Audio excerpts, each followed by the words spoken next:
at a certain point, I was going, can I stop watching this movie and still talk about it and feel okay? Nope. No, I got to finish it. That's how I felt. How about you, Noel? Well, JD,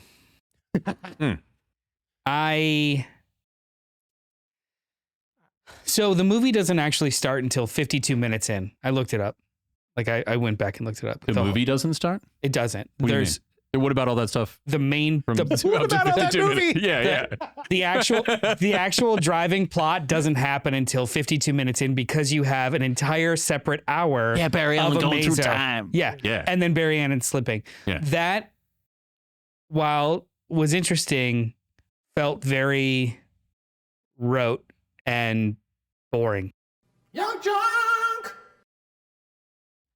Hey, what's up to all our sidekicks and henchfolk out there in the mother-loving geek nation? You're currently tuning into the Cult Pop podcast on Infinite Earths, part 1 of 3, episode 61, a show where we talk about movies and TV and comic books and breaking news and animated universes we never really knew about and all the other things that scratch your nerdy, stinky little itches. We're coming to you live from YUNKJunk HQ.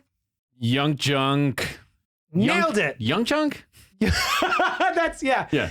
YUNKJunk, a bomb-ass podcasting production space in Philadelphia, Pennsylvania. I'm your still holly-stuffed host, Johnny Destructo of Johnny Destructo's Hero Complex. Never going away. It was through the cold of winter, right? That's true, to warm you. He's still hot. Well, I mean, you were like, you seemed so upset last week that there wasn't a modifier on how holly stuffed you are. Yeah. So you're still holly stuffed. Johnny Destructo. Yeah. But not described as such. A super rad comic shop that you should go to and buy all my stuff.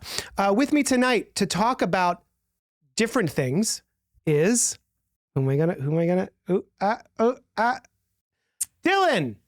Hey, Dylan behind the booth. Hey, everybody, what's up?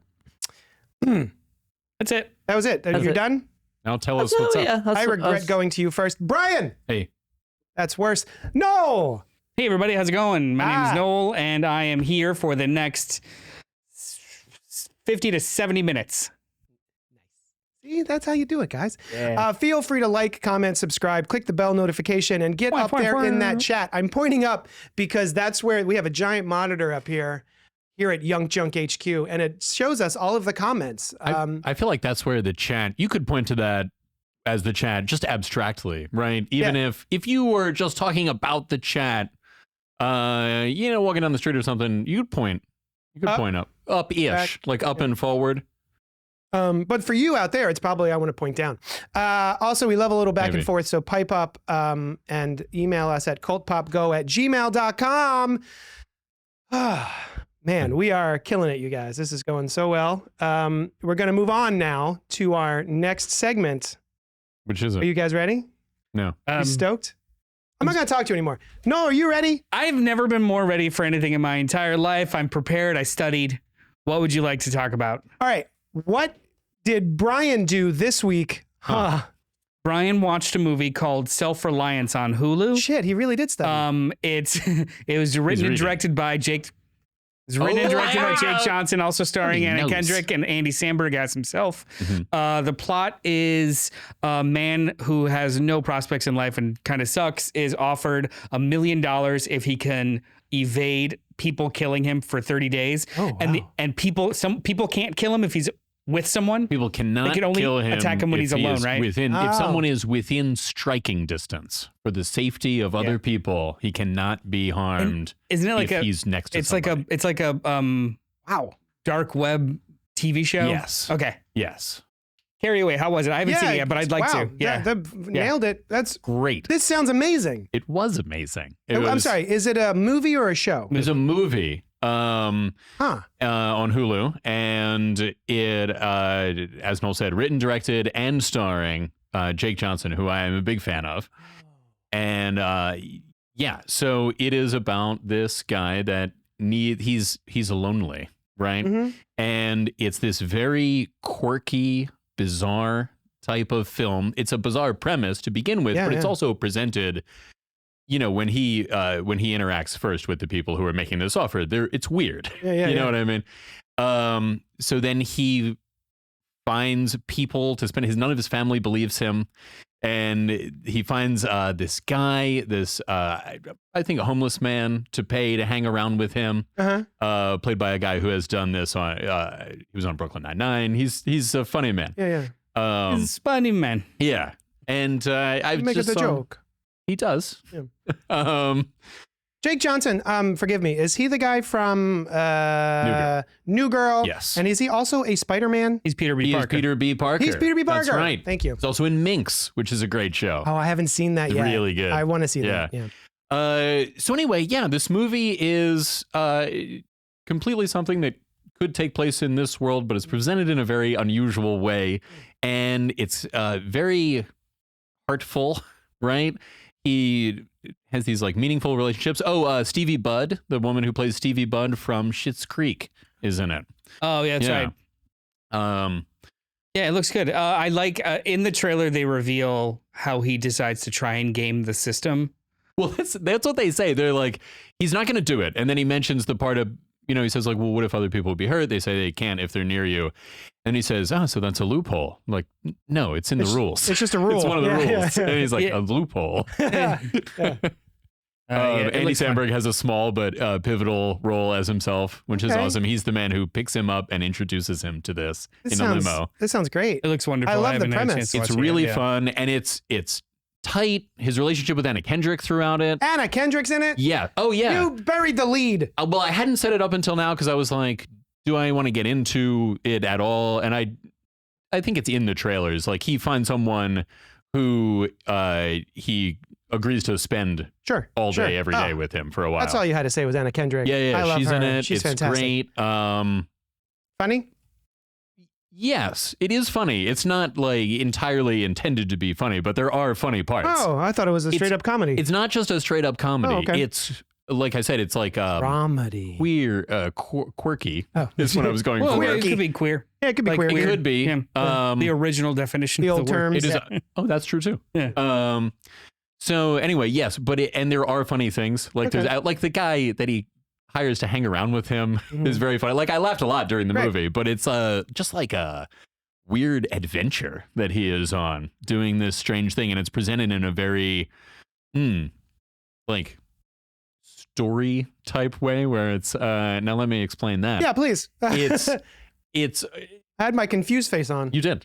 And I anticipated it. And I was ready to go. Because every story could be said to be explained in that way. But I mean, the kinds of stories that feel like someone is telling you a story almost. The Royal Tenenbaums, which is like almost literally presented as that. Yeah. But or in a way, the Green Knight, which I don't know if any of you guys saw. I've never seen the Green Knight. It's like You've seen the Green Knight? Yeah, I talked about it on this show. With you. He saw a movie we didn't see, 2.5 years ago. He saw a movie we didn't see is the point. He sees a lot of shit we haven't seen. Yeah, exactly. Like, I watch a lot of stuff. You just watch other stuff.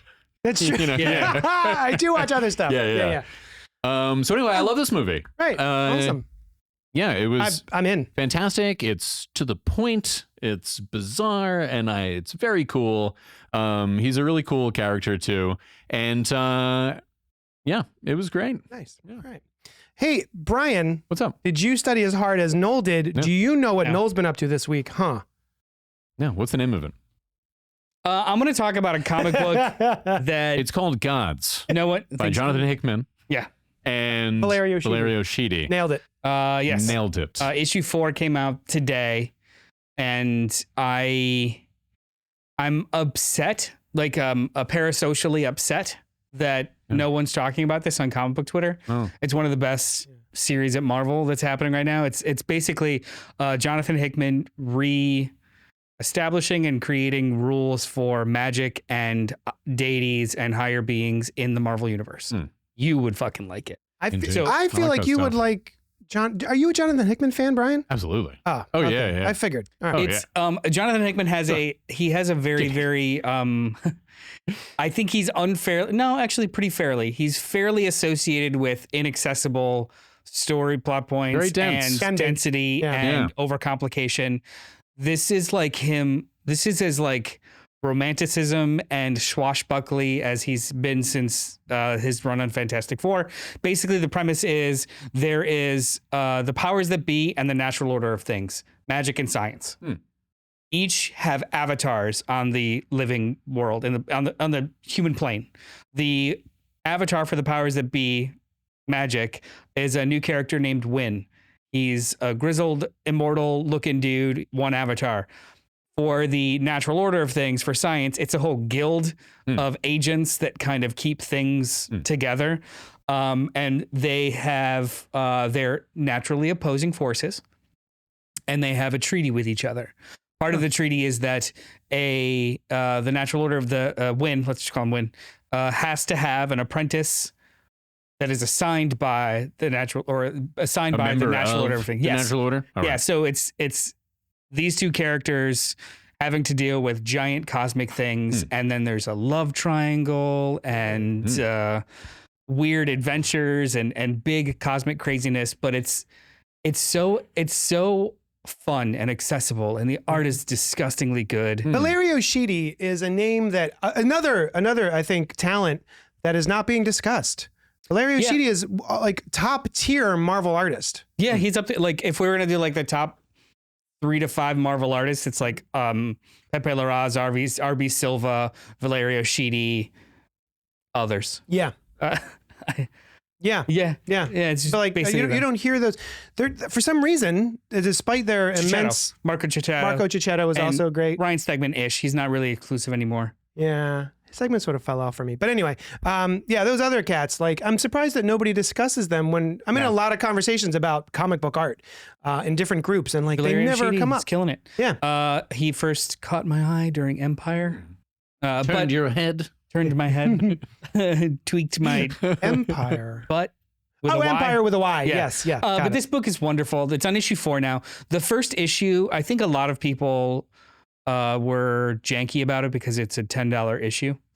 But that'll do it. But it was 80 pages.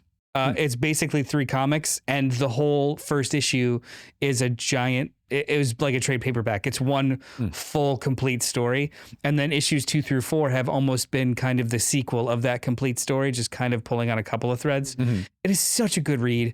It is still 100% available. At least read the first issue. It is still available in issues. I can't recommend this book enough. It's one of those things that feels complicated or complex, but then also incredibly accessible, and you know what's going on at the same time. Also, there's no fucking infographics. Oh yeah. He's known for his infographics. There's an intro page of characters. That's it. Yeah. And it's awesome. Yeah. No, this book is great. I think everyone should give it a shot if you like comics. Nice. That sounds cool. Wait, this reminds me of a topic. There's often this thing where it's like, well, there's the people of science that do, in this case, the natural order of things. And then there's magic, right? Yeah. Here's my thing. If magic is real, it is part of it is part of all things, right? Yeah. There's no supernatural, because if something that we think is supernatural is happening, it's natural, you know? Interesting. And it's unusual then, I think, because there's within us this belief like, well, here's the stuff that we don't know if it's real or not. And it seems to be kind of beyond our understanding.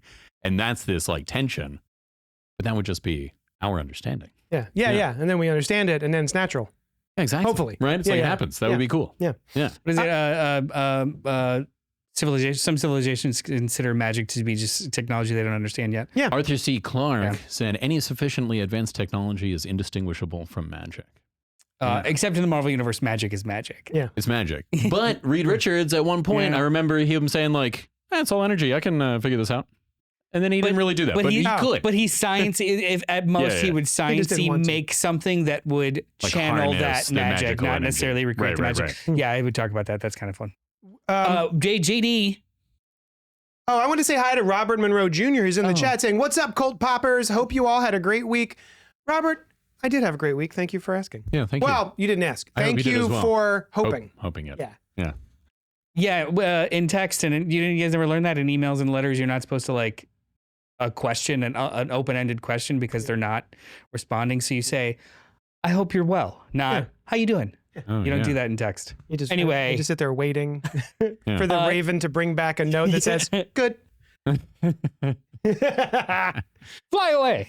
So you send it to them in an email, and then they respond by Raven. Yeah. Wait, Okay. Yeah. I send my phone via Raven to every the other time person. I send a fucking message. Yeah. Yes, absolutely. Absolutely. You have a lot of phones, though. Yeah. I have a very robust plan. You do. With my It's unlimited phones. With my provider. Sure. Yeah. And by that I mean my drug dealer. Hey. Hi. Did you do something this week? I'll tell you, I did something for the past many weeks. Really? I have dipped in. No, I jumped into the deep end of Avatar: The Last Airbender. Oh, okay. The Nickelodeon show from 15 years ago. Okay. I remember dipping in here and there throughout its runtime. And I loved it at the time, but I just never really got a chance to sit down and get through all of the episodes. I made it a point a couple months ago to, I want to watch Avatar. Here it is. I remember that was such a great show. Here and it so, is, and right in front of me. Went through all I'm three. gonna go. I thought there were 4 seasons. 4 seasons. There's only 3. I was sad. Which one? Yeah, there's 3 books. Okay. Each book is a season, and each season's like 20-something episodes. So they're like robust seasons. But do you know about Legend of Korra? dude, bro, yeah, Okay. yeah. If you count that, then you got more content to watch. So Who do you think we're talking to? I actually. Armoon says, "Hey fellas, what's up? Love the Rebel Moon podcast. Oh, thank you. Is it because your name is Armoon and we discussed Armoon? Wait, has that been what it is all the time? And he was No, Armoon this precedes plan? Rebel Moon. No. Did they name it after you? That's what I'm saying.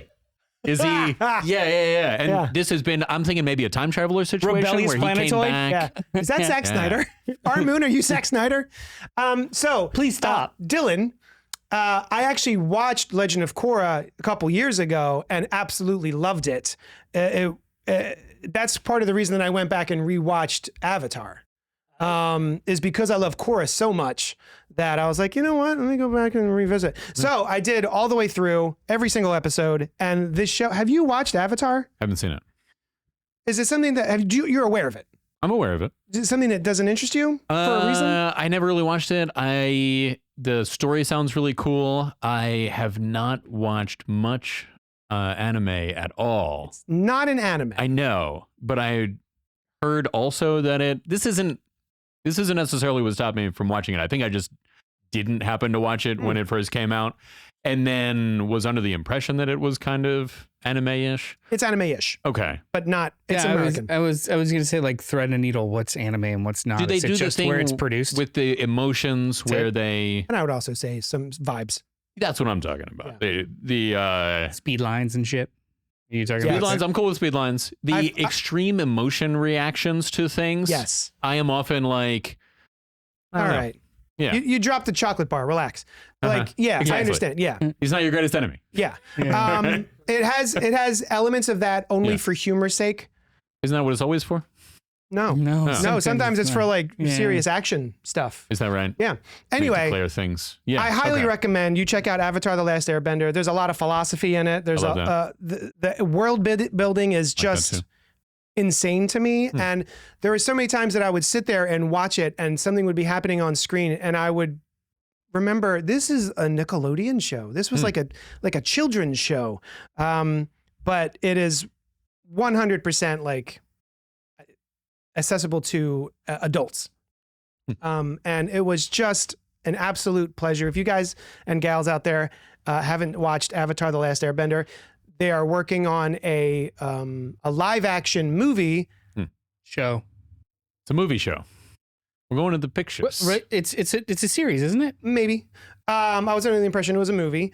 But if it's a show, it's even better. It's a series. Yeah. Avatar was good in so many ways, says Armoon. I was fascinated by all the art, especially the hand-painted background art. They said it took about 11 months per episode. Best family entertainment. How's that possible? Oh, it's Robert Moon. Sorry, Robert. Wait, what? So Moon, got it. what was so they're about to release on, is it Netflix? 8-episode television series. Oh, even better. Yeah. That makes me even happier. Because M. Night Shyamalan had done a live action movie about 10 years ago, which is pretty universally maligned. We all hate it. We all do? We all do. I didn't. You hate it That was that feeling without that even I having had. seen. Yeah, you're like, ooh, mad. I've tried watching it a couple of times. Yeah. That's as far as I got. It was self-serious dribble. It's awful. I didn't care. And like they even got the pronunciations wrong of characters from a show that has pronunciation of characters for you. Well, yeah, they say them. So like Aang is the name of the character, but in this movie they're like Ong. Ong. Like, what are you doing? They Anyway, probably filmed a couple of scenes and then they're like, we can't go back. can't change it. Yeah. So yeah, anyway, it's fantastic. I finished all 3 seasons yesterday, and I felt, you enjoy something so much and then it's over and you're kind of like, oh, bummer. Yes. The creators of Avatar actually kept the show going via comic book series. That's right. So even though it's ended, I'm about to start reading the graphic novels that are by Faith Aaron Hicks and Guri Hiru. The creators of the show. No. The writers of the show. Nothing? Nothing. I thought they were it's approved by the creators of the show. By them. Well, it still sounds cool. I think outlined stuff like that. Outlined Yeah, and like then written by story Faith Aaron written Hicks. by- So they came up with the story. Yeah. All right. And like, here's where we want to go. All right. So the same thing that, Joss Whedon did with Buffy and Sure. Firefly and Angel. stuff like that. Angel. Yeah. And hell. Who So- also had the powers that be. Dylan. That was their thing. Yeah, yeah. Did you like Avatar better or Korra better? It's hard to say. So it's funny. Avatar kind of came out when I was a youngin'. And so, like you said, it's aimed towards kids. So I would watch it here and there. I was like 35. Sorry. go ahead. What? I was like 35, I think. Yeah, I was a grown man. If it was 15 years ago, then I was 10. Okay. Okay. You're 25. But so I was into it. I was into it, and then I revisited it when it was on Netflix, and I fell back in love with it. And then I wasn't even hip to Korra. Yeah? I didn't even know it You existed. weren't hip to it. I wasn't, and then I was, and then I'm like, And this now is you are. awesome. Yeah. I really like. I really like how much they expand on things in Korra, and I like the whole season where they go into the spirit realm. The Spirit Realm stuff is great. Very, Right. very Miyazaki. Right, and Ghibli. that's like my favorite Very stuff cool. with like Yeah. animation. So yeah, Man. Awesome. yeah, you're making me want to go rewatch it. So I Dude, might. do it. It's so good. And the trailers for the upcoming live action series also look awesome. And they are, because it's a series, not a movie. And looks like they're going back and doing the Team Avatar in their like 20s. They're doing another animated Another animated one. Another It's animated like a little in between project of like, right? Because in Korra, Aang is dead. Yeah, because Korra They takes slaughter him in place the first episode, 100. right? Yeah, she just kills him. Yeah. First scene. Yeah, she's 13 years old. It takes place 100 years after the events of The Last Airbender. So anyway, I've gone on long enough. I just highly recommend it. It's such a blast. I'm excited to read the comic books, and I'm excited for all the new TV shows that are coming. And they're about to do another sequel, which takes place 100 years after Korra. What? Yeah. It's like every 100 years. It is. So anyway, For 3 times. That's what we've been up to this week. Avatar: The Last Airbender. You can check it out streaming on Paramount Plus. Gods by Jonathan Hickman and Valerio Schiti is a wonderful comic book series you should get at your local comic shop. And then Brian says Self-Reliance on Hulu. You should check it out. Yeah. My Tamara said, "Oh, what? I'll see you later." And I said, "Oh, we're going to talk about self-reliance on the show tonight." Yeah. She was like, "What?" I was like, "Not the concept, but the movie that we watched." Nice. Yeah. Are we ready for our main topic?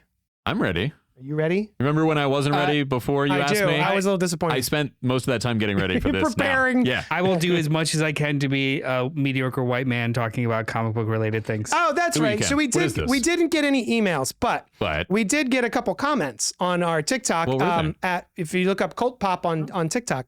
The first guy, this was a short, by the way, created for us by YUNKJunk Studios. YUNKJunk. Dylan did goes it. hard to work after our live streams, and he'll make shorts for TikTok and YouTube Shorts and all that stuff. So for our last episode where we talked about Echo, yeah, we had a short about Echo, and it was you talking about you were fine with I it. wasn't too into it. Yeah. Jordan says the first guy sounds like Howard Stern. That's you. Me. Yeah. Can I, before we get even deeper into this, All I right. did look it up really quick because I want to make sure we have accurate information about Avatar: The Last Airbender and all Thank its you. related properties. Thank you. So, live action television show, 8 episodes. Here we go. I'm in. There is a animated movie Hmm. that is the characters from the original television show older, and then new animated, and it's just a movie, and then a new animated series that's 100 years after Korra, which is due to come out in 2025. That sounds cool. I've been told that they've created a whole Avatar Bible studio. Oh, nice. Just to pump out Avatar stuff, which is interesting to me because watching Korra, Dylan, I heard a lot of tales about how there was no budget for the end of Korra. They just like ran out of money, and that's why like the third to last episode is a recap episode using old animation from the rest of the series. So weird. So I'm glad that I guess maybe it's popular enough and gained enough traction at this point to have more budget. There's also rumors of a Zuko movie anticipated to hit theaters in 2026. Did you ever see Hook? Yes. Remember Rufio? Loved it. Rufio. Rufio is the voice of Zuko. Is that right? Yeah. Oh. Yeah. And then we had another, let's see. Walker GL42 says, why is every comic book podcast now just multiple mediocre middle-aged white guys?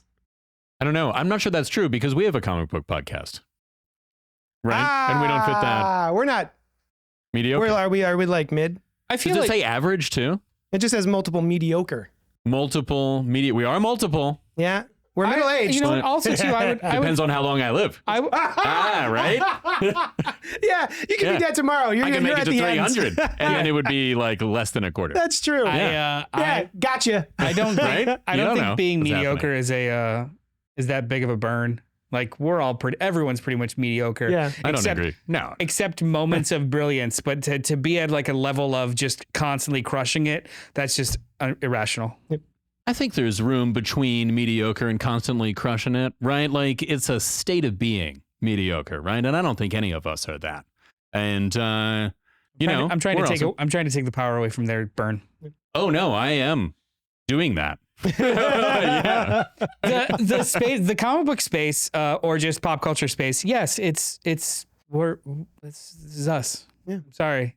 Yeah, we're just talking about stuff we want to talk about. This is reflective in no of way stopping anyone. Or it's as though we cooked this up in an algorithm. What the fuck? Sorry. And someone responded because it's the average comic book reader. Yeah. Middle-aged, mediocre middle-aged white guys. Which should change. So, well, I see a lot of people who don't fit that description in your shop at 4327 Main Street in Philadelphia. Oh, yes. You mean Johnny Destructo's Hero Complex? That's the one. Yeah. Actually, I do see a lot of people, a very different demographic from what it was when we were kids or even young adults. Mm-hmm. Yeah. And it's great. I would say almost half of my clientele, my customer base is female or other. Yeah. Yeah. That's all. Yeah, that's it. So, yeah. Keep those comments coming. And no check out our mediocre TikTok. Ones, right? Your customer base? If that's your thing. What? And no mediocre ones. No, not a single mediocre. That's been my understanding. Yeah. Right. I think mediocrity is underrated. Is there such a thing? It is. I guess that is a definition of it. Mediocrity is super underrated. We should all achieve for it or strive for it more. And you know what? I am on social media. I read Twitter threads. I wish half of those fuckers were mediocre. Hey, Carls. Hey, Carls. How are you? Oh, we're done? Okay. All right. Carls, you're just in time for us to get to our main topic, which is Justice League Crisis on Infinite Earths, Part 1 from the DC Animated Universe, directed by Jeff Wamister, starring Matt Bomer, not Boner, okay, or Bormer. Who's the only person with a credit? Jensen Ackles and Darren Criss. Yeah, watching like the opening credits. Matt Bomer. I didn't notice that. Do all the other ones come later? Wow. Like at the end? No actor gets a credit at the beginning of the movie other than Matt Bomer, and then like it's all like who's Matt? Is he the Flash? He was in but he was in Doom Patrol. He's one of the guys in Doom Patrol. Just awesome. And who is he in Doom Patrol? He's Mr. Negative. Oh, sure. Yes. Oh, that's cool. Yeah. All right. Anyway, sorry, go on. So, the Anti-Monitor, the Monitor's evil counterpart, is released in the DC Multiverse and begins to destroy the different Earths that compose it. The Monitor attempts to recruit heroes from across the multiverse, but is murdered. None of that happens in this movie. No. Spoilers. I would rather not know that it's about to happen. But that's the official That's weird. description. Yeah. On IMDb. Well, one out of 3 of those things happens. Also, but maybe it happens in the other 2 fucking movies. I assume it does. And I didn't even read that beforehand. So. Yeah. Nothing mediocre here, bitches, says Carls. Thank you. We are going to discuss this movie without spoilers. We're going to give our thoughts, right? Our general thoughts, and then we will let you know. I want to go last. And then we'll let you know when it's spoiler time. All right. We'll let you know. Brian. Yeah. Noel and I had a conversation earlier. Without me? And we were talking about Brian. Well, we had to be away from you so we could discuss you. Yeah. You can do it in front of me. And we had opinions about what you would think of this movie. What did you think of this movie? Start us off. It. You mother lover. Loved it. It was really, really good. I thought it was great. Since this has really not even potential for spoilers, speaking of the opening credits, they were awesome. The credits were interesting. Really enjoyed that. And they were sort of like impressionistic mosaics of the different heroes, but they were also being kind of swiped away in the reverse of the Matrix. Yeah, like there was a little tech kind of vibe. Yeah. Yeah, we assumed that. So you're in the bag for these movies just as a baseline. It has to really be really. Actually, have you disliked any of them? No. Yes. The most I've gone is disliking a lot of, I think the last one that we talked about here. Right. Which was I'm sitting over with there. all the mini World. mini episodes. Gleefully skipped it. Yeah. So that's fine. You're fine. That was the worst one. He called me cackling. Just to let me know he wasn't watching it. Yeah. I don't even want to watch you guys' discussion of it. Skipping through the park. Yeah. Doing cartwheels and shit. So you were talking. So you're generally in the bag for animated DC. Yeah. Oh, for sure. It's your sweet and spot. This was no exception. But I'd say it did far exceed my expectations for it, right? I was like, this was really cool. And the fact that none of that stuff happens, that it's not, yes, it is part 1 of 3. It probably could also have been just like a prequel movie with a different name. That did not concern me at all. Like most of the way through, I was like, oh, this is the kind of story we're getting. This is cool. Okay. And all these other guys are here too, even though they're not doing much. But still really they're cool. standing around, huh? Yeah. In a big room. I love that kind I love people hanging out in big rooms. I am not kidding. I love that kind of scene in a big superhero standing around. You get to see wide shot and see what's up. You get to see all the little, like, who they include. Right. Yeah. Who's that guy? That guy's here. She's there. He's here and she's there and everybody. The one person shows up with an A on their chest. Who is that? Amazing. Mr. Amazing. Mr. Amazing. He can transmute himself, I believe. Amazingly. It is amazing. He does it in an amazing way. Yeah, amazingly. It's the perfect suffix to use. I don't know. It absolutely is. And I think he may or may not have been a Golden Age character or... Yeah, I think he was. But he was definitely, at least in the modern age, it said that there was a previous one. Mm-hmm. And I don't know if it was his grandfather or something. JD. Hey. What's up? What were your thoughts of this film? Well, Noel. I'd like to sum it up in a footnote. Well, Noel. I guess you could say my thoughts on Christ on Infinite Earths could be summed up in the form of a limerick. Okay. Will you... That would be best to be summing it up, but I'm not going to do that. Tell me what your thoughts were. I'm mediocre, so I'm not going to do the cool thing. Tell me your thoughts. We'll do it. Not over here. When I was awake during this film, more of a haiku. When I was awake, daring. Yeah, do it in beat poetry. When I was awake, I was bored. Okay. And then when I was asleep, I was happy. Is this this really sounds like a short story or a T-shirt or something. Yeah, I only speak in T-shirts. You do. So, do you remember most of it? Did you? I remember most of it. Mm-hmm. So certain things. Well, how do I not spoil it? Well, I mean, you could save it if you want. It was long. Hour and a half. Yeah. Boring. I fell asleep and then woke up and saw how much was still left because I thought I was watching the end of the film. Yeah. And then I was like, oh, there's like almost half still. Oh wow! Yeah, there's so much more movie, and my heart sank. So, I also found the animation to be comically amateurish. What? It's Venture Brothers. It's on my notes. Oh yeah, it's for sure. It is Venture Brothers without the charm. That's true. Wait, did you feel this way about the other ones in this universe? I have felt that way about. Yeah, apparently it's called the Tomorrowverse. They call it that.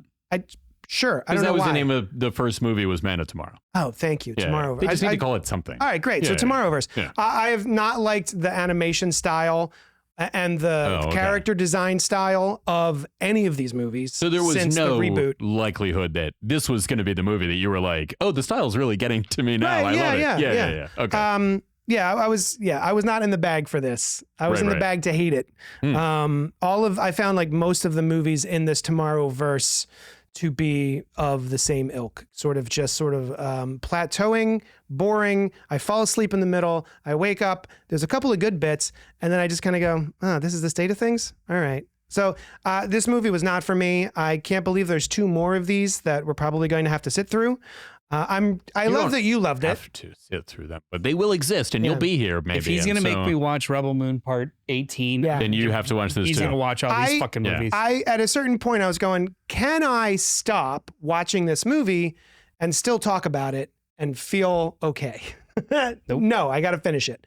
That's how I felt. How about you, Noel? Well, JD,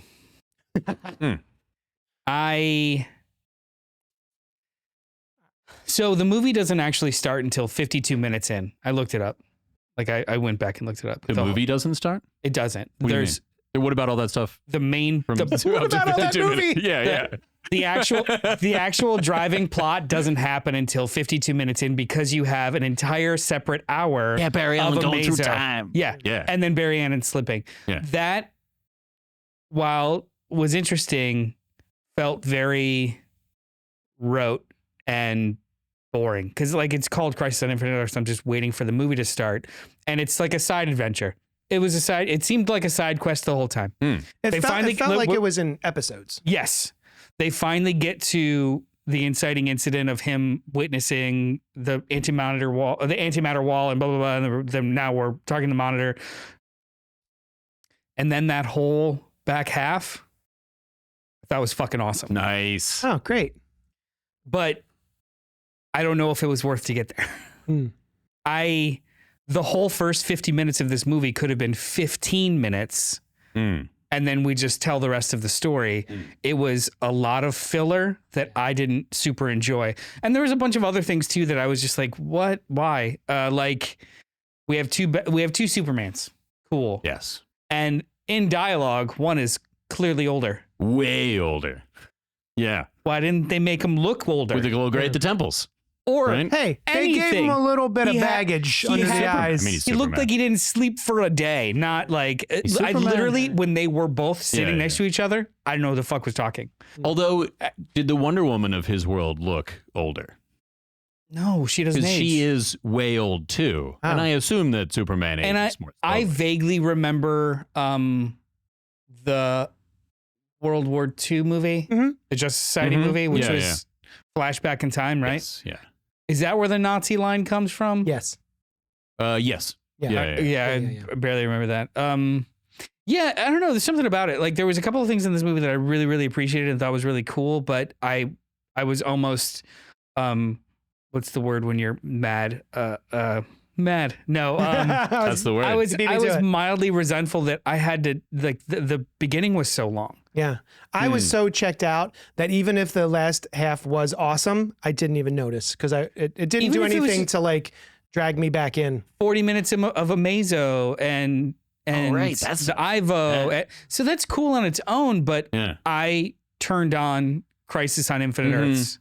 And that didn't feel at all related. Yeah. Now, it's like a Flash prequel to Crisis on Infinite Earths. And I'm like, make a Flash movie that leads into this. That's like where I'm at. I turned it on expecting. It's not even about expectations. It's about like economy of story. I turned it on wanting to get to the story that I turned on, and it took an hour to get there, and I was just a little annoyed by it, even though there's nothing really wrong. But I have specific things I want to talk about in spoilers. Same. So. Well, Brian loved it. I say catch up on your sleep instead. And Noel, I'm in the middle. In the middle. Yeah. I would literally probably speed around the first half of the movie. All right, we're going to get into spoilers starting right now. So beware. JD, hang on a second. Hey, okay. Crisis on Infinite Earths. Yes. Rob JD of most of his mirths. Oh no. He's done. He's Got it. Start over again. Crisis on Infinite Earths robbed JD of most of his mirths. He gave it a peep, but started to sleep. Of enjoyment, multiple dearths. Cool. Holy shit. That's pretty Thank good. I like it. Holy shit. Thank you very much. That's good. God damn it. All right, you're gonna do this every week. Every week. The weekly limerick. We're stealing that from Slash Filmcast. That's from Slash Filmcast. Yeah. Jeff Kanata. He actually he makes side money now because it's been such an ongoing gag on the Slash Filmcast, or I'm sorry, the Filmcast now, that he does cameos where he will write you a limerick that you can. That's wonderful. So I actually had him write a limerick. I remember it, but I did not remember it was in Noel's limerick form. for Noel's wedding. So what should I do? Couplets? Yes. Okay. Yeah. Okay. So I've got 3 likes and 3 dislikes. It was difficult for me to pare it down to 3 dislikes. Oh, never mind. I lied. 4. I've got 4 of each. It was very difficult. So starting with the runtime, I agree that the movie is a whole movie before we get to the movie we sat down to watch. Yeah. And I was flabbergasted that we were going to spend time putting together the Justice League in the last story of the universe. It just felt like this was something they should have done in the beginning, and then of the Tomorrowverse. Right? Had they not? He talked about it in the last time he and Superman met. He's like, I want to start this. And they reference that in this movie where he's like, Barry's been trying to do this for a while. A lot of the timing has been unusual in this whole universe. Like Hal Jordan is already gone, and that was their first story with Green Lanterns. Lobo shows up in the first movie, but that's just normal change-up stuff. Yeah. So I thought that was like, I was like, why are we putting together a Justice League just to do a Crisis? Well, who knows I mean, it's certainly, I hadn't really thought about it, but it's an unusual take where we're in spoilers now, right? Yeah. Remember, there's a whole thing. Yeah, that's right. And so Barry is traveling through time. This whole thing, he's jumping through multiple moments in his own life, which is cool. That was cool. Yeah, and so I like the idea of having origin stories take place with this ending story. If it ends it, it might not. Yeah, it might just be a big story. What did you say? I said I hope it does. I'm on the Wikipedia. I'm ready for the next iteration of the DC animated universe. I'm on the Wikipedia page for the Tomorrowverse. It's 7 films total, but one of them had 2 parts, and this one's got 3 parts. What was the 2-parter? Long Halloween, which I never watched. I still haven't seen that one, actually. Yeah. That's the only one I haven't seen, Man of Tomorrow, Justice Society World War II, Batman Long Halloween 1 and 2, Green Lantern Beware My Power, Legion of Superheroes, War World, and this. It's, I mean, 7 movies, and then it's Crisis on Infinite Earths. It's a little... It's quick. It's unusual to do it so quickly. I have a theory. What is it? I have a theory. Pariah is John Constantine from Apocalypse War. Oh, that's not a theory. I mean, isn't that it? I mean, is that a theory? I just thought that was like exactly what was happening. Oh, I think it's Barry Allen. No, brother. No, that's Matt Ryan. That's Matt Ryan playing John Constantine. Oh, that's and there's even a scene in here where he confronts Barry and he says, "This is my fault. Right. It's also your fault because he went back." Oh, I love that. He's the one that told Barry in Flashpoint to like end it. Just end everything sucks. Just reboot. Redo it. Yeah, and because he did that, he is in the beginning of that one too. Yeah, and his penance. That is the most creative thing in this entire movie. Yeah, that's really cool. To make it like the previous set of movies is what incites this character's journey. I'm like, that's cool. Yeah, I thought that was pretty cool too. That's genuinely cool. I like when Constantine shows up, so I was already like, hey, look, it's Constantine from, and I just know Matt Ryan's voice. At first, they tried to mask it a little bit, and he didn't have much of an accent, but then by the end of the movie, he's like, run. I'm like, all right, cool. Yeah. So you're John Constantine. It's interesting then to do it as, so it seems like Crisis should have more build up. Yeah. But if you just want to tell a Crisis story with Infinite Earths, right? It doesn't have to be one that you've known for a long time. No, I'm not saying that this should have been an exact redux of the first Crisis comic book. No, I mean just the feel of it being something that happens after a while. Yeah. Right. Like it can just be early on. And it's like, there's been a lot about this retelling. I mean, I think they had a really long running series where they were pretty faithful to the way the comics were ish at the time. And this has been different. And I think it's just interesting to do Crisis at this point. On top, I mean, I'll double down on that. I don't think you need any kind of fucking build up. These are all just like IPs that are very recognizable, and then you throw in crazy ones that you don't need to build to this. Right. Because that's what Crisis the comic was like this big change after many, many years. And so we think of it as being this like, well, you've known these characters for so long.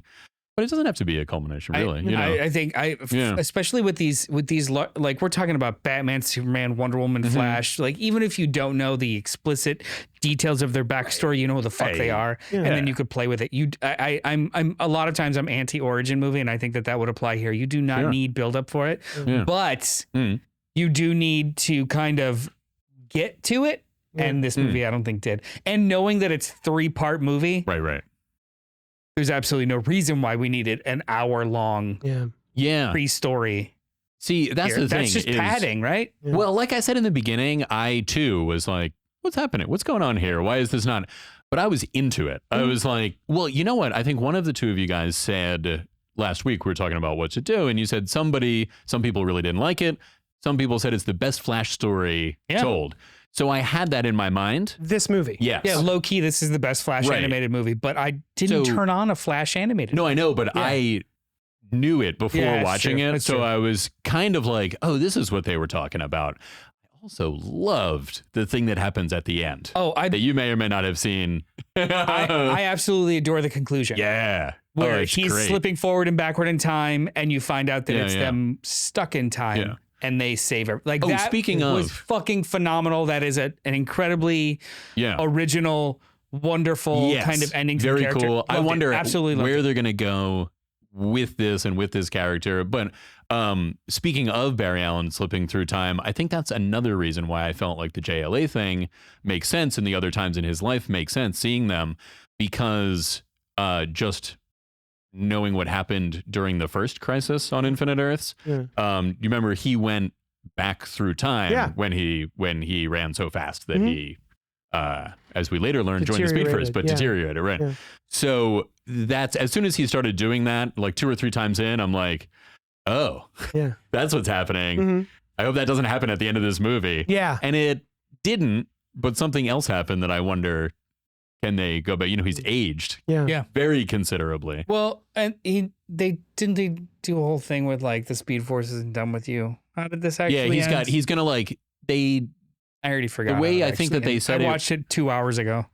It was something like he's got the Speed Force will let you go and do a couple more things before you've got. I think the Spectre said it, who might be Hal Jordan because he's got the mask on. The Spectre said something to the effect of like you. The Speed Force isn't completely done with you yet, and give you some niceties or something like that. So like it just implied like you're gonna get to say goodbye to your loved ones, but then they drop him at a prehistoric lake. Where he's looking at Warlord holding a kid on a chain. Traveling back through time. That is in the War World movie. Yeah. That's Bruce Wayne in that. So yeah. Okay. You would only know it if you saw the previous movie. Yeah. But and then also remembered that. I didn't really remember it. Which I didn't. I didn't really remember it, but I was just like, oh, he's at a previous time. Why they chose that? I think they wanted to do that. And Warworld was the next movie coming out, right? They could have had it at another time in the movie where it was to somebody who's in costume and it doesn't matter what's going on. It's so weird to have, which seems as though it's Barry Allen's goodbye because he doesn't just disappear again. He literally like fucking dust clouds with light to be Warlord and prehistoric. Oh no, I don't think that was that's the last shot of him. It's the last shot of him, in this movie. But even like film language, even the way that he is disappearing in that scene is unlike other ways that he disappeared. Did we see we juxtapose it with Kara watching the League members disappearing. Well, that's from the Supergirl film. Yes. Supergirl and the Legion of Superheroes. But it was a different effect. Yeah. I'll pull it up. Okay. But it's just done with light. Like it's not that much different. I don't think that that's the last we've seen of him. I think that he will be in the other movies. No, I think so. And if it is Hal Jordan in that as the Spectre, that would be awesome. And I think it's the kind of thing, right? It's like, so you did get to it really quick, and then now you're getting to even this part really quick. And of course, he could also be a multiversal Hal Jordan. What happened to Hal Jordan in this universe? Hal Jordan in the backstory mostly was taken over by Parallax. And is that what happened in the Beware My Power? Yeah. Okay. It's Jon Stewart like reluctantly having the ring, having to go up against Hal Jordan with like. I know I watched it, but I didn't remember it. Yeah. Yeah, and he doesn't. He just dies. He doesn't. It's not revealed that it's another. Well, it is, but it's just like, well, it's also him, kind of. Yeah. So it would be really interesting and a story that you can tell without it being again like deep in the universe. It's just. What if the previous Green Lantern was now the Spectre and it's got a lot of crazy shit going on? Why would the Spectre have a mask? Right? Exactly. Yeah. The only reason he had it in the comics, well, he did when he was the Spectre, but it was, is like, that's what he felt comfortable with. Mm-hmm. And it was kind of, he wore the Green Lantern outfit without the symbol. And yeah. My likes. Oh, my likes. Yeah, what do you got? The scene where all of a sudden lightning is raining down on Earth 3 and Superman is like, oh man, these buildings are getting knocked down. And Ultraman. I'm sorry. Yes. Yeah, Ultraman, the evil version of Superman. Yeah.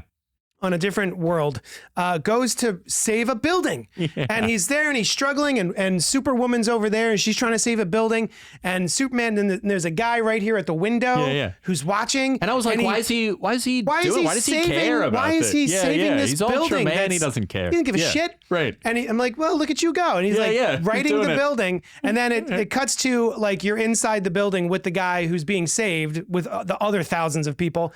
And the building writes, and then from his POV, Superman starts getting further and further away, and then they cut out, and you see that Superman has just pushed the building the other way. Right. He wasn't saving it. To avoid hitting their headquarters. Yeah, he just didn't want that to hit his building, so he just pushed it the other way. Yeah. I lost it. That was awesome. That was a highlight of the movie for sure. I did think all of that was really funny, too, where it was just like, hey, what's the plan?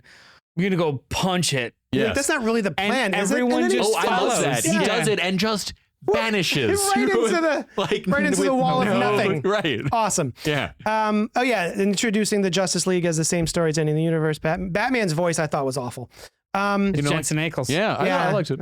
Well, what were some of the side characters? Can we get while you go through stuff? My next likes was the multiversal family meeting. So the big room you liked it with too. all the characters. I was like, hey, look at all those guys. Nice. There it is.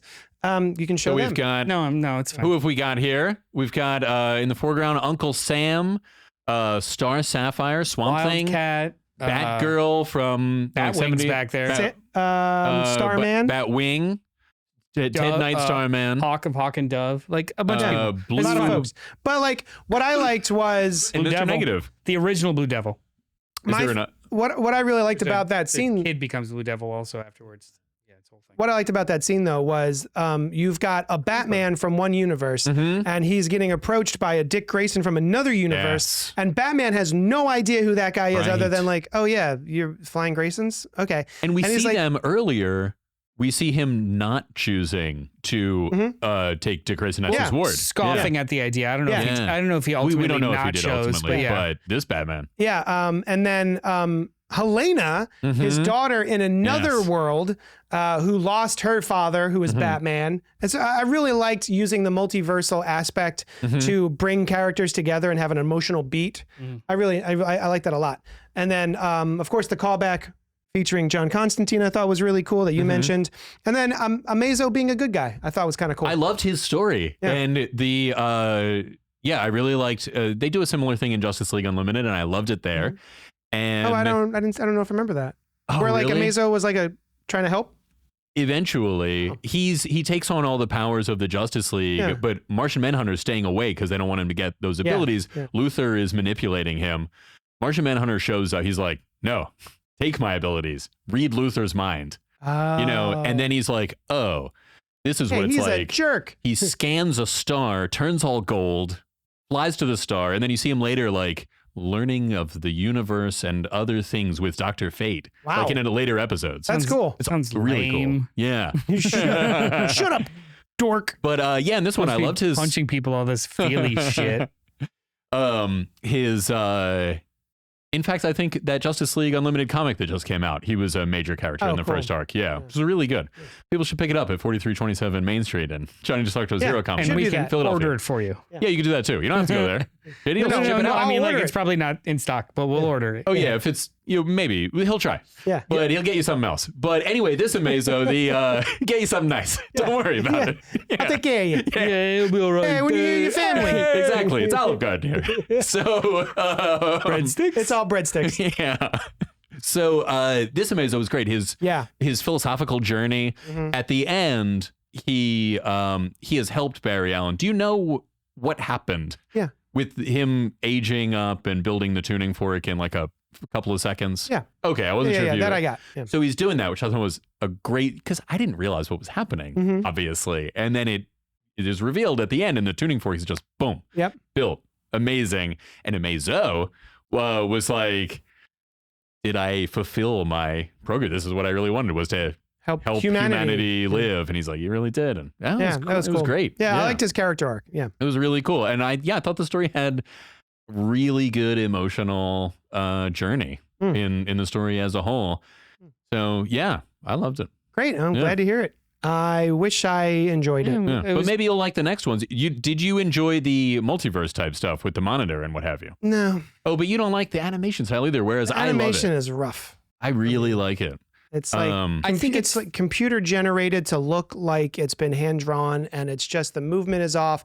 There's so many times where things just aren't right, and like there's a scene where Barry is about to get married to Iris, and he's looking at the person who's at the priest or whatever, and his eye it's just there. There's so many inconsistencies with the art style. It's so it's all I was looking at. Huh. Yeah. Like a forest for the trees situation. You remember when they first started these movies and they explicitly wanted them to mimic or at least be evocative of the stories that they're adapting? Like they would change the animation style per movie. Right. Yeah. I missed that. Yeah. Yeah. I mean, that's cool. I would also have probably loved that. But yeah. You mean you didn't love it? No, I mean, if it was happening if they were still doing it. Oh, yeah. No, I missed that. I missed the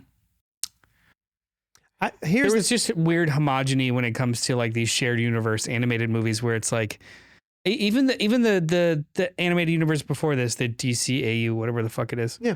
A little bit more anime. Yeah, and it always looked like there was smearing of Vaseline on every lens. Well, it's like a house everything style looked blurry, and I was like, I don't mind them picking a cohesive animation style for a set of movies. Yeah.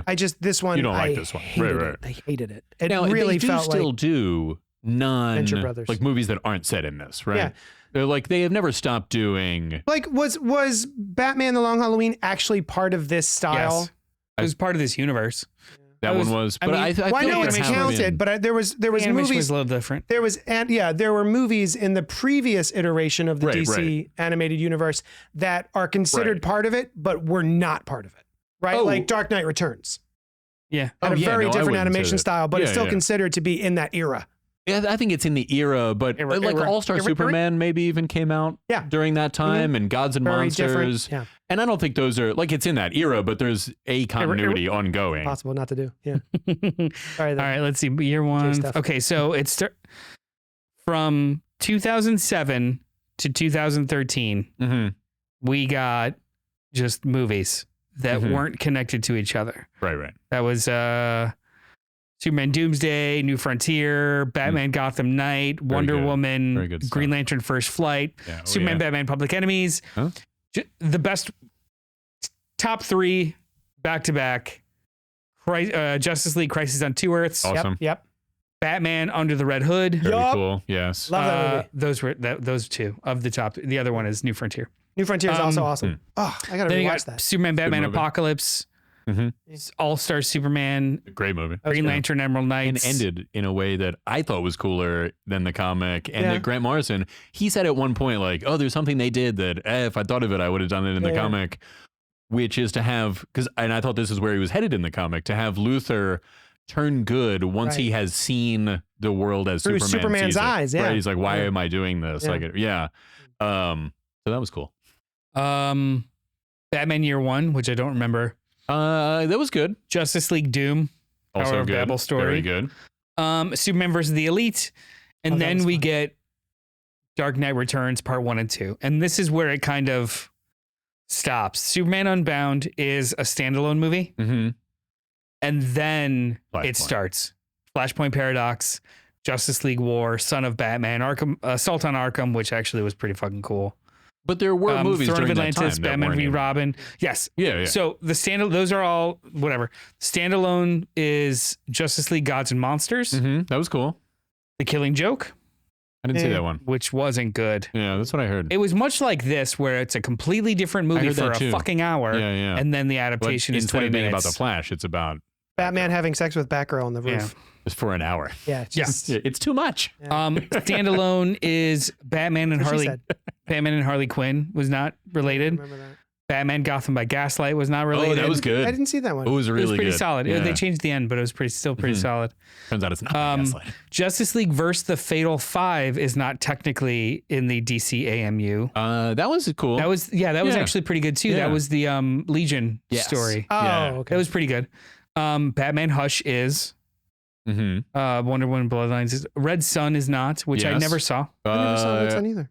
I definitely saw it. I don't really remember it, but I think I liked it. There you go. And then we get the Apocalypse War ends it all in 2020, and then since then we've had the Tomorrowverse with a couple of standalones. So the Tomorrowverse movies we talked about earlier, the standalones of during this era, the last 4 years, is Batman: Soul of the Dragon. Oh, I haven't seen that. I keep forgetting about it. It was like a 1970s kung fu. I really wanted to see it. That and was fun. Keep forgetting it. Injustice. I didn't see that the one either. Injustice adaptation. I didn't see it. I did see it. I didn't care for it. All right. Catwoman Hunted. I didn't know about that I didn't get through it. Oh, this was a good one. Batman, Superman, Battle of the Super Sons. I liked it. That was fantastic. Yeah. Fucking thumbs all the way up. And then the Doom That Came to Gotham, which I didn't see. I didn't see that one either. Yeah. Right on. Did you see it? Doom That Came to Gotham. Yes. We were going to review it for this show, but it was a pleasure to watch it anyway. It was, Which one was that? Awesome. It was it came out in Victorian horror. Batman, Etrigan is involved. Man-Bat is there. Fun. Things do not turn. You know how sometimes Elseworlds are like, what if he adopted Dick Grayson exactly the same way, but it's Victorian times? Yeah. This is not that. Oh, okay. So- Other shit happens. So this ends Justice League Crisis on Infinite Earths. It's 3 part movie. It was originally supposed to be 2 parts, but they kept saying 3 parts, and I'm like, okay, whatever. If you guys... but there's another animated movie coming this year. Oh, yeah, that's right. The Watchmen, or just Watchmen. Warner Brothers announced in April 2017 an R-rated film based on the graphic novel of the same name. The animated adaptation was confirmed last San Diego Comic-Con. It's scheduled for release this year. Let me ask you guys. Go ahead. Do you think we need another Watchmen adaptation? I don't think we needed the first one, but I never. Good point. I liked the first one, but I'll tell you what. I I never like Zack Snyder. think I of- liked it too. Yeah. But you just right.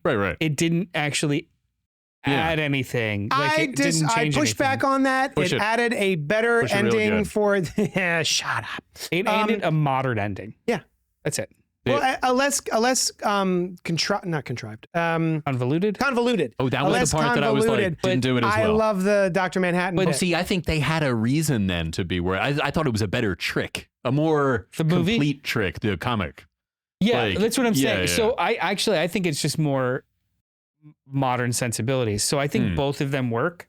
And I like that they at least changed something for the movie, because up until then it was basically shot for shot. Yeah. But I think the squid really, really works for Thatcher Reagan era 80s, and the Manhattan works for modern audiences, You because also get a lot it of connects the buildup. dots all the way through. You get a buildup in the comic that would be a lot of divergent time in a movie. Yeah. Maybe in a miniseries. There was a lot of divergent time in the graphic novel. There's a lot of that graphic novel that I don't read when I've reread it. Or a film adaptation, them being able to connect the most powerful character with how the conclusion happens is just really economic storytelling. Yeah. I appreciated it. Yeah. So I'm glad that they did that for the movie. Do I think that it is a necessary adaptation? No. Well, here's my thing about the TV show, though.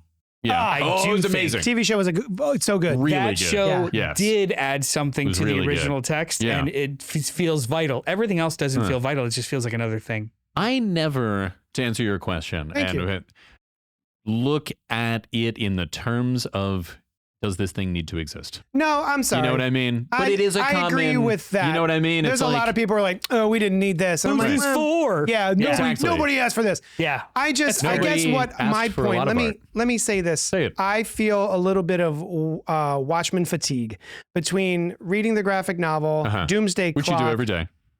They should adapt Doomsday Clock. Doomsday Clock, I would love that. That would Watchmen, be cool. before Watchmen, which was like 6 miniseries, the HBO TV show, the movie, Rorschach, the comic book. The HBO TV show, it may mildly surprise you to learn, was 4.5 years ago. Yeah. Oh, wow. And you loved it. That won't surprise you to learn. Yeah, right. yeah. But and you're right. There was a Rorschach comic book. Even that was several years ago. Right. No, it was like last year. I think it was 21. Yeah. Okay. Fine. Which is but it was 12 coming up on issues 3 long. years. Yeah. It was 12 issues long. It true. took a whole year to come out. And of course, that Rorschach comic did not reach the same audiences that these other things played. But I think I like Watchmen a lot. I don't think it is the seminal comic that many people used to. It was one of the only serious comics when comics first started to be looked at by a wider audience in a series, or at least taken seriously. But I really like it. But I don't think there's been too much. I think a lot of people confuse paradigm shifts for paragons of excellence. It was a paradigm shift. It changed the way comics the type are of perceived and can go forward. Decades, yeah. Does that make it the most amazing thing? I would say no. Objectively, no. It had its own I think like to defend the flippant comment of do we need this? I think it's more aligned with the general kind of annoyance, for lack of a better word, of constantly rehashing the same fucking stories. We have read but so just as juxtaposition, you said earlier that you missed the days when they did direct adaptations of previous stories and have a couple of times said, these direct adaptations, I want something different. It wasn't the direct adaptation. It was the style of the original artist that they were adapting. I didn't care if they changed the story, but when they did New Frontier, which was different than the book, they made it aesthetically try and look like Darwin Cook or aesthetically look like. But was it Ed McGuinness? That's super fair. I am not against adaptations, but we keep doing the same ones over and over again. And they keep telling the same origins. They keep telling the same stories. Yeah, we read tons and tons of shit. Yeah. And I like the normie audience must. I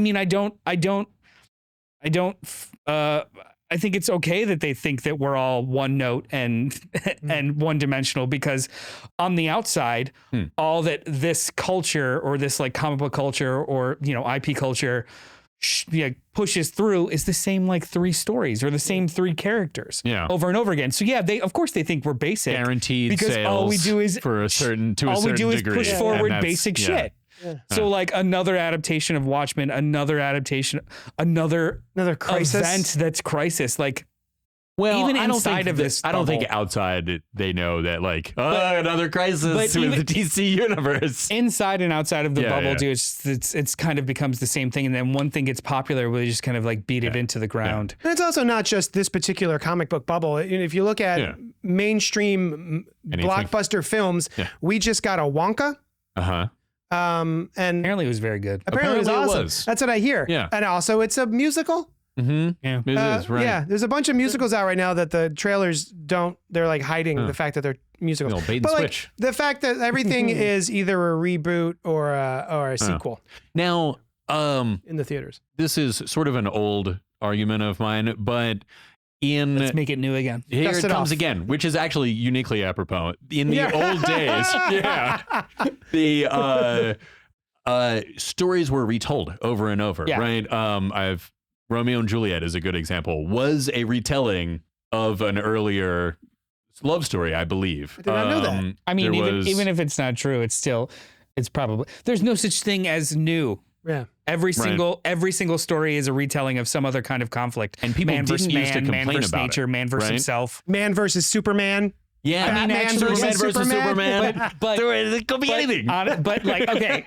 It's a million stories. Those all do still seed from the same concept of man versus man as a central conflict. So here's something that had never occurred to me before. I heard that sometimes people who feel anxious or depressed will rewatch shows that they have already seen because why The Office is on all the time. Exactly. Right? Yep. Because you know what's going to happen. You know the beats that are going to play out. You know everything turns out all right, or you know if it's not, you know, all of these things, and it's comforting. And I wonder how much that has to do with the state sitting of around a fire and hearing. Oh, for sure. But that's happened a lot, unfortunately, in human history. Things haven't been perfect. I think there's a natural, organic cycle for that kind of things, for those types of stories to become popular and like move through.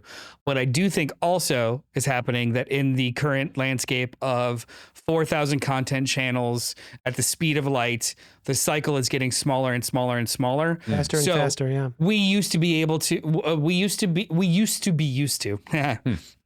like a 7 to 10 year cycle, the Disney Vault cycle, basically. Like when you age out of certain types of content and then look for the next one, somebody that's been there the whole time, it's not new to them, it's new to the next coming through.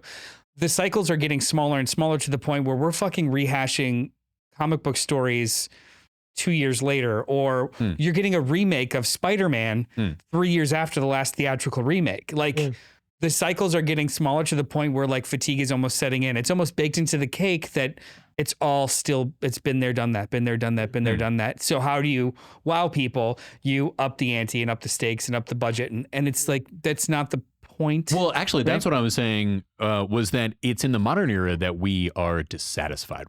Yeah. Right? It used to be like, oh, the story where the guy tries to meet the girl, but then it turns out, right. Oh, I love that story. Like, oh, this is kind of like that one story, but it plays out this way, or Hercules is doing this now, or whatever. And we used to want that, or at least be like, well, that's how it's a story. Comfort. Yeah. I think we still do. It's just, I think we do too. Yeah. But we see a lot more maybe than we used to. I don't know what the presence of stories in throughout human history were, but we see a lot more of it. Maybe that's part of it. But we talk about like, well, why isn't this new? Of course, there's also the pressures of, you know, there's a business involved. Unfortunately, we can't just make stuff because we think it would be cool. Yeah. And guaranteed things end up in the long run making more money than, or at least a good safe bet makes more money. That's why we have a lot of Batman movies. Yeah. Right? Yeah, but that and very few Metamorpho movies. Yeah. I love Batman and I'll watch all of his movies. But yeah, absolutely. There is very little need for those movies to be $350 million. Yeah. And that is just this weird, I feel like by and large, they're bereft of just the basics of storytelling, and it's really just excess of opulence or stakes versus telling a story. Because you could tell a better Batman story of him just solving a crime. Yeah. Which I think was necessarily actually having to save the fucking world. I think that's one thing all both really liked about the Batman. Yeah. It was small just stakes, like just in Gotham, figuring his shit out. Yeah. And it felt more epic than The Dark Knight Rises. Yeah. And maybe that's part of it too, is in the old days, right? I hate The Dark Knight Rises.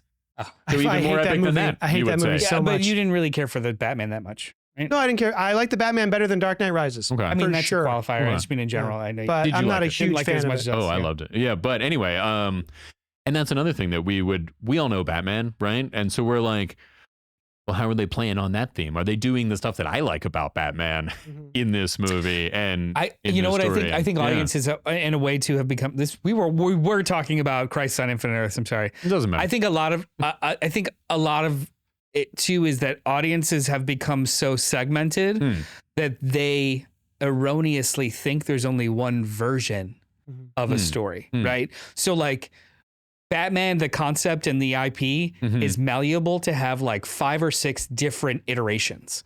There is Adam West Batman. There is like Michael Keaton, like all of these different versions of the character.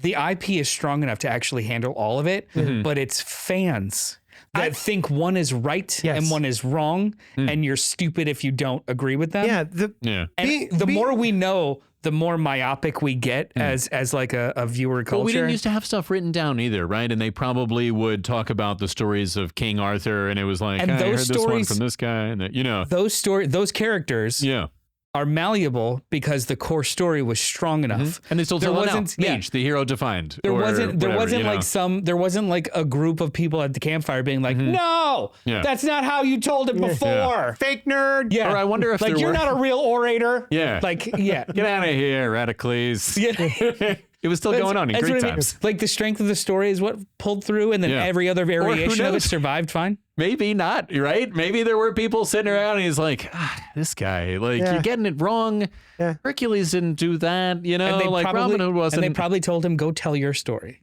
Go tell the story how you like it. At that other campfire. Yeah. But before things got written down, right, things were a lot more changeable. Language has become much more codified, spelling, all that stuff. Stories have become more codified. You know, and I was thinking about, erase it all. Was it around everything? It's a Fight Club. What we need is a crisis. Let's go like Escape from LA at the end and just like turn it all off. Then there was Escape from New York. But postmodernism, right, where people started looking at the thing that we were doing and this removal, this outside abstracted awareness of what was happening in entertainment or in art. I wonder if it was that kind of thing that started us looking as a society at like, oh, what is the thing that we're doing? This is something very new. What's the next new thing? What's the even more interesting way to look at it? Or seeing the form itself, we're no longer just talking about the content of the story like we had been. We're talking about the way the story is told, and I've seen this one already. You know, I don't know. I am a firm believer in story is just like details. And what really matters is what actually makes the details work is the any kind of affinity you have for the characters that are experiencing that series of details. Right. So those that are an emotional connection, basically. So like, when it was all broken down to me like 30 years ago that there's no such thing as original story, stop trying to find original, just be true. And then, you know, breaking it down to like, there's 3 types of stories. And like, no, there's not. What about this version? Like, that's 7 actually just least. this. Break it down even more. That's just this. That itself was freeing. Like, why are you shooting for originality? Just shoot for honesty. I'm just doing this tell kind a of story. One. Just this is the story that I'm telling. Boy meets girl. Great. Tell it for like tell it holistically, and they're all, and it will be so. Like, they're all original. They're all their own thing. Everything bitching about seen it before is I don't think that is a valid criticism. But if it is a carbon copy without heart, wildly valid criticism that it doesn't need to exist. I kind of felt that way about Zack Snyder's Watchmen, is that it was almost a carbon copy without heart. I mean, that's what copy, not carpy. Is it not a carbon? Have you ever revisited Sin City, the movie? I loved it at the time, but I loved it. No. The other night I was like, so I watched a couple trailers, and I don't want to rewatch it. Really? Yeah. Because not only have I kind of soured on those older Frank Miller stories anyway, because they hit differently when you're older. I don't want to see that movie that rough. Like it just looks rough, right? But at the time, remember, it was like, this is like a comic. Now the Spirit, we're seeing it. I watch every week. Every week. Shut up. I've never watched Sin City 2 or The Spirit. Neither have I. And I would watch The Spirit even though I heard it wasn't. Couldn't bring myself to do it. Yeah. Anyway. Yeah. So Watchmen. Watchmen's the new animated series. I'm interested in that. Now I have a question for you guys. Would you vouchsafe me this? The next 2 Crisis on Infinite Earths, right? would you go into it thinking of this as a prequel in that mind space, right? Yeah. And then so you'll just see the next two. Not let this one and the fact that it's called part one color your view, because it really was kind of prequel-ish, you know? I can't promise that. Okay, that's fine. I just wanted to know. I will probably not consider the first hour of this movie mattering. Okay. But the end does. The end really does. It absolutely does. So again, this movie left me on a better note than it started with me. So I have no problem walking into the next one with good faith. Yeah. Like there was some prequel stuff. Absolutely good faith. And then now we're into Crisis. Even the second half of this movie, I don't care where you break it up. That's the thing. That's what I'm saying. And who knows? Maybe all this multiversal stuff, more people standing around, maybe flying. That'll be cool. Oh, I really did like that they were like, hey, we've got these 8. There's a reason we gathered all of you. We have these really smart people and these people who have the powers and capabilities to pull off whatever they figure out. So they didn't mention the anti-monitor at all. Right. No, it's just something. The monitor. They hinted that something is directing, which may be how Crisis started in the comics. I do not remember. I don't remember that shit. But yeah, it's just happening, and they think it is a natural occurrence. And then the monitor is like, something is seeking us out as we try to stop it. Yeah. And it was awesome that Barry has been traveling around in the universes just on his own, too. Yeah, that was cool. I do love me some Flash. You do. We are a mixed bag. Yeah. I really liked the kind of almost relaxed, serene nature of this story. And I think it's something that didn't turn you guys on, that the travels back in time. There was a serenity to it for me. And I think part of that was that it was in the past and it was, this thing that was. I got a little tired of how they visually depicted it. Him running from one to the next, you mean? Yeah. You could come up with a shorthand, man. Just because it was it was the gold relaxing. Iris, and then it was. You know what I mean? There was a peacefulness to these journeys and a silence. The artful kind of visualization, but it also to your point, it got a little ruined with him just like. I can see that too. Like if you weren't digging it, if you weren't digging it, then it's like, why is this still? Why did it show it every time? Yeah. But. Here we go. The whole first half could have been 15 minutes. Yeah. We could have jumped into this movie with a Justice League already created. There was no reason to show us putting them together. Oh, I see. I like it when they show up at Wayne Manor and they're like, we gotta him jumping cutesy stuff. Him jumping back and forth in time and fighting Amazo is the Unlimited series was able to do that in 20 minutes. Yeah.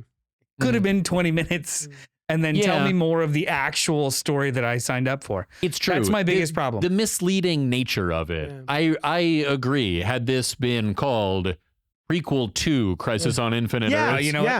No, I would have hated that even more. Or prequel to something. But the thing is, so you can't completely disregard the whole first hour because there are plot points that matter to the back. And I have a feeling they will matter. It does not have to be as front-loaded as it was.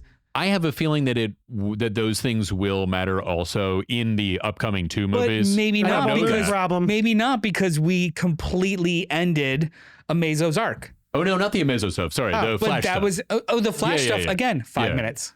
You think 5 minutes. It could have been 5 minutes. It could have been 5 of articulating that he is slipping through time, and then Iris, her wonderful aside of like, "Are you slipping now again?" Yeah.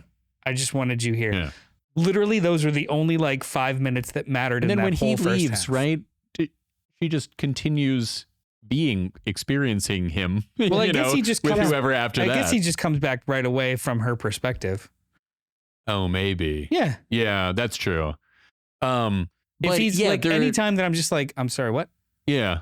I actually just went back in time. Yeah. Well, I never. But anyway. But yeah, I think there maybe was a way to break it up in such a way that if you had the Flash stuff or whatever, I was super into that story. So I was like, this is cool. Not at all the Crisis on Infinite Earth that I thought was coming. And I don't know how it could be tweaked for you guys. I mean, I got to the end of the Amazo fight after the Justice League had been put together.